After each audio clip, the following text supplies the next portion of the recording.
ગિલોય એટલે કે ગળો એક બહુવર્ષી વેલ હોય છે. આયુર્વેદમાં તેને અનેક નામોથી ઓળખવામાં આવે છે, જેમ કે અમૃતા, ગળોચી વગેરે.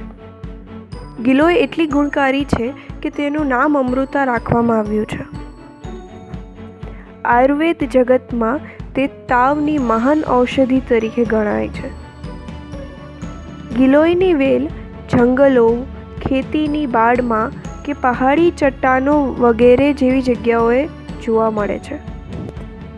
ગિલોય શરીરના દોષો કફ, વાત, પિત્તને સંતુલિત કરે છે. ગળો શરીરનું કાયાકલ્પ કરવાની ક્ષમતા ધરાવે છે. ગળોનો ઉલટી, બેહોશી, કફ, કમળો, ધાતુ વિકાર, એલર્જી સહિત અન્ય ત્વચા વિકારોમાં ખૂબ પ્રયોગ કરવામાં આવે છે. ગળો હૃદય રોગ માટે પણ લાભકારક છે.